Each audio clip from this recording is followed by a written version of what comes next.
prophecy of milk and honey. In the story of Joshua and Caleb, there's a promise for the land of milk and honey. And this is a prophecy foreshadow of the end times. Numbers chapter 14, 6 through 9 says, And Joshua the son of Nun and Caleb the son of Jephunneh, which were of them that searched the land, rent their clothes. And they spake unto all the company of the children of Israel, saying, The land which we pass through to search is exceeding good land. If the Lord delight in us, then he will bring us into this land, and give it to us, a land which floweth with milk and honey.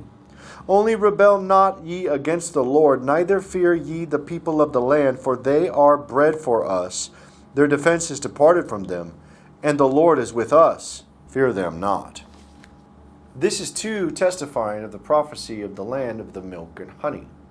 And as well as Moses and Aaron are also two prophets that were prophesying of the land and milk of honey as well. Deuteronomy chapter 26, verse 8 and 9. And the Lord brought us forth out of Egypt with a mighty hand, and with an outstretched arm, and with great terribleness, and with signs and with wonders. And he hath brought us into this place, and hath given us this land, even a land that floweth with milk and honey. This is two prophets testifying of the land of milk and honey. And what is milk? Milk is the law. Looking to 1 Peter chapter 2, verse 1 and 2, it says, Wherefore laying aside all malice and all guile, and hypocrisies and envies and all evil speakings, as newborn babes desire the sincere milk of the word, that you may grow thereby. So we know that first comes the law and then the prophets. And the first thing that we should know is obviously, as the children of Israel knew first before Christ came, was the law. Hebrews chapter 5, verse 12 says, For when the time ye ought to be teachers, you need that one teach you again, which be the first principles of the oracles of God, and are become as such as have need of milk, and not strong meat. So what are the oracles of God of old, which are the foundation? It is the law. Romans chapter 3, 1 and 2. What advantage then hath the Jew, or what profit is there of circumcision?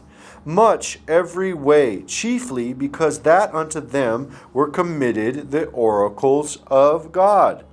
So we know the first oracles of God mentioned in the book of Hebrews is referencing the law and the law of Moses. The law of Moses is the first principles of the oracles of God, which one should be taught. And the honey is the prophecy. Ezekiel chapter 3, verse 1 through 4. Moreover, he said unto me, Son of man, eat that thou findest, eat this roll, and go and speak unto the house of Israel. So I opened my mouth, and he caused me to eat that roll. And he said unto me, Son of man, cause thy belly to eat, and fill thy bowels with this roll that I give thee. And then I did eat it, and it was in my mouth as honey for sweetness. And he said unto me, Son of man, go, get thee unto the house of Israel, and speak with my words unto them.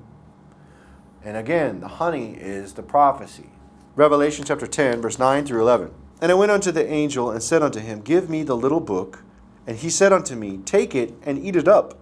And it shall make thy belly bitter, but it shall be in thy mouth sweet as honey. And I took the little book out of the angel's hand, and ate it up, and it was in my mouth sweet as honey. And as soon as I had eaten it, my belly was bitter. And then it continues on and says, And he said unto me, Thou must prophesy again before many peoples, and nations, and tongues, and kings. So we see here that this honey is the prophecy.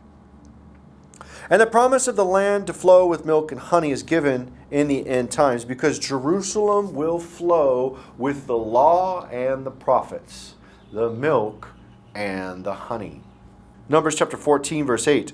If the Lord delight in us, then he will bring us into the land, and give it to us, a land which floweth with milk and honey.